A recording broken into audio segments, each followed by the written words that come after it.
Hello, welcome back to our audiobook recordings of Record of the End, Reilly the Void. Today we're here with Chapter 2. If you're enjoying what we're doing here on the channel, please like and subscribe and comment anything you like. I'll do my best to read them all, respond to what I can. Just good to hear from any viewers who are enjoying it, and let us know to keep going. And with that being said, let's jump in here. Chapter 2, Friendly Encounter.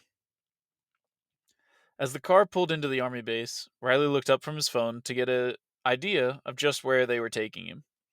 Entering past a guard station, each car was fully checked before allowed entrance.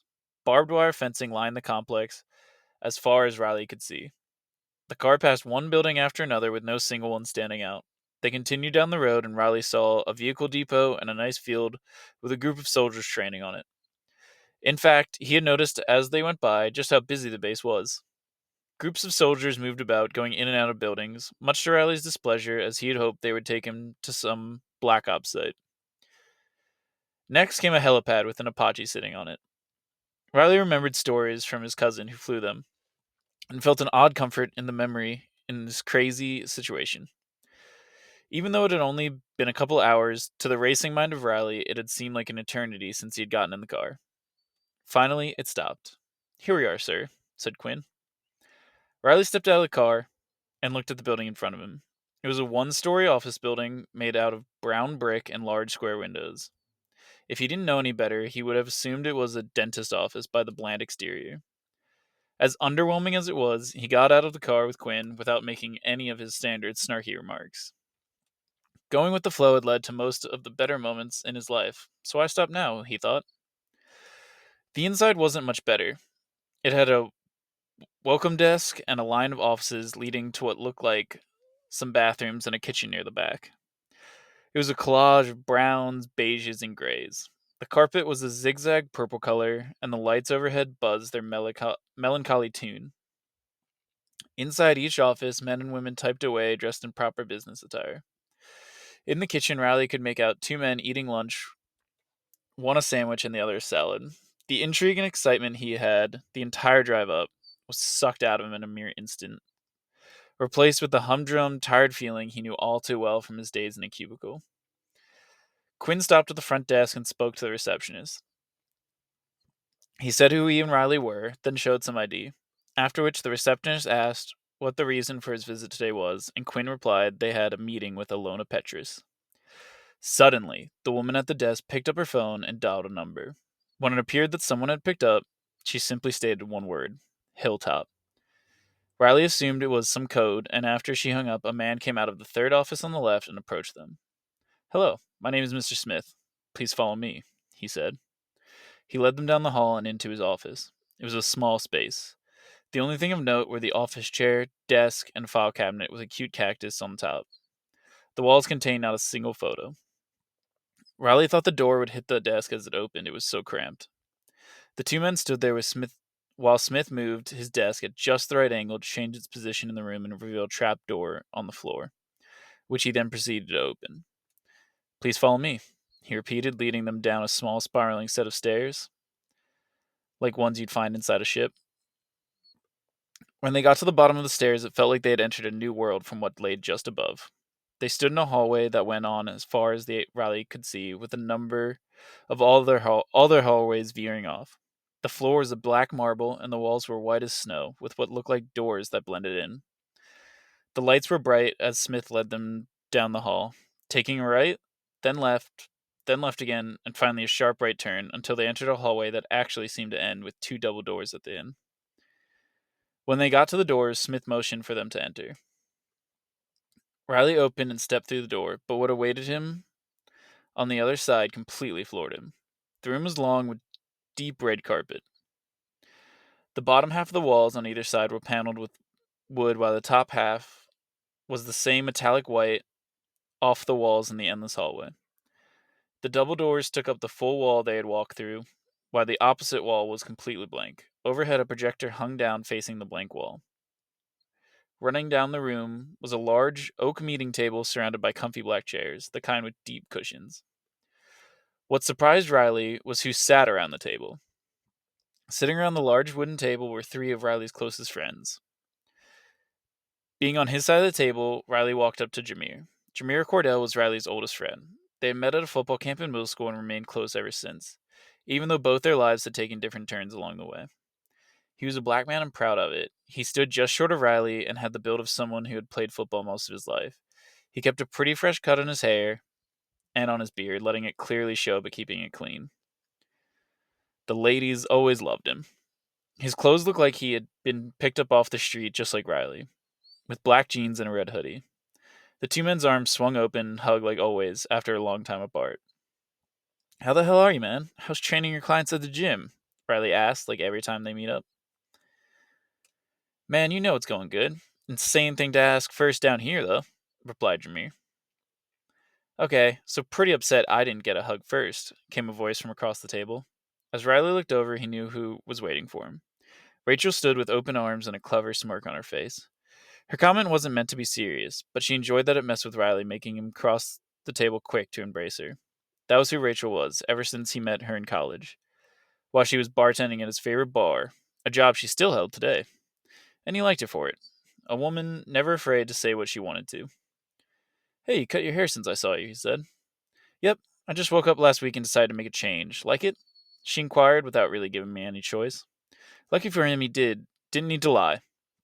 Because he did. She had cut her silky black hair short till it just below her face, and framed it nicely. She had intense blue eyes that shone through the new frame as well.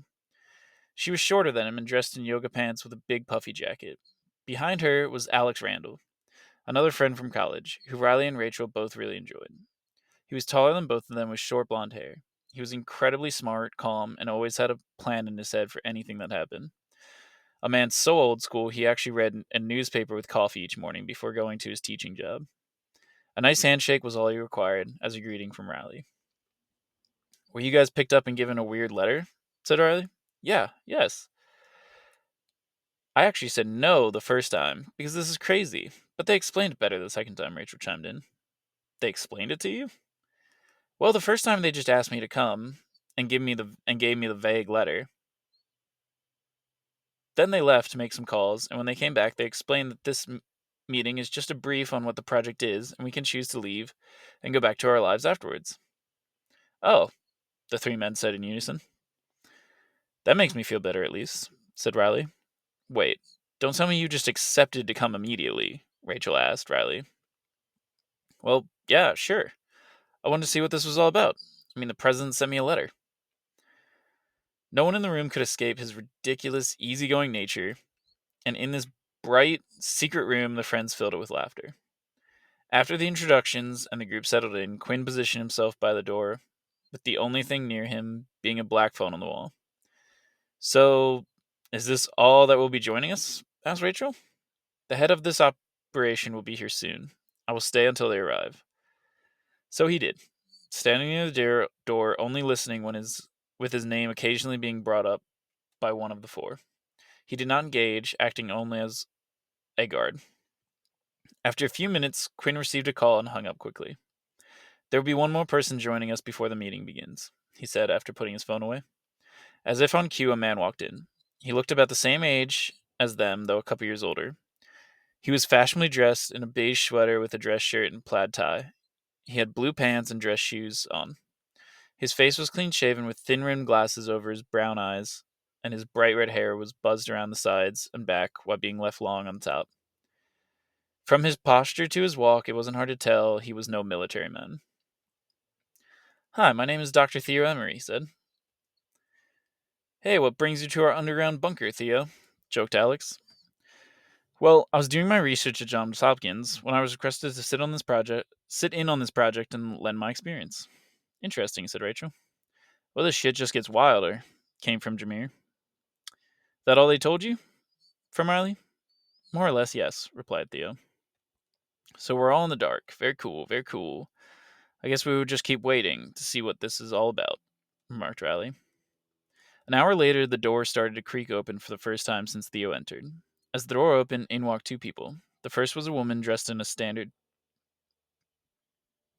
camouflage military uniform. though the patch on her arm was not a US flag, but 3 horizontal stripes of red on top with white in the middle and blue on the bottom, intriguing Riley.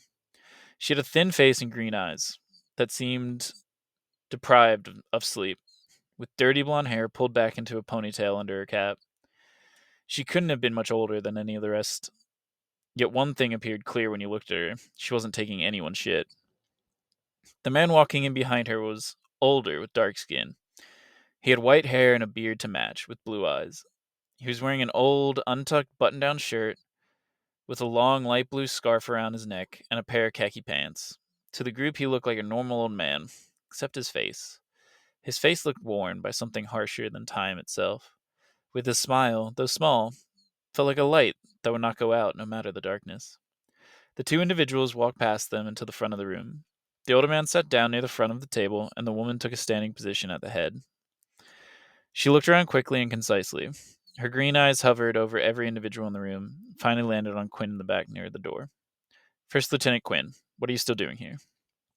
she said quizzically. "Leaving now, miss. For the rest of you, when you leave, I'll be waiting outside to take you to your meal," said Quinn, before promptly heading out the door. "Before we begin, we must have you all read and sign these non-disclosure agreements. You see, everything that is said in this room is not to be mentioned outside of it, even in conversation between yourselves." She had Alex pass out the paperwork, and each member read and signed as they were instructed. They had made their choices to see this through. The documents wouldn't stop them. "Now we may begin," she said. "Let me introduce myself. My name is Ilona Petrus. I'm a member of the Netherlands military. I'm here serving as an ambassador and handler of our asset," she said, gesturing to the man sitting to her right. "As previously stated, this meeting and the information is confidential, though you have the right to leave any moment after. Is that understood? I'll now hand the meeting over to Alakai," she said, as she took a seat across from the older man. He rose slowly, taking his time and not really glancing anywhere in particular, eventually taking his place so he could see the whole room. Even in this sealed room, it felt like a breeze went through, leaving their bodies as he stood up. The group wasn't sure just who this man was, but he had undeniable presence to him. "Let us begin," he said, in a silky, smooth voice that had incredible power behind it. "Now, it is time for you all to learn the world's true history." End of chapter 2. Hope you guys enjoyed. Don't forget to like and subscribe if you are. Comment anything you're feeling. Like I said, I'll do my best to read. And I hope to see you next time with chapter 3.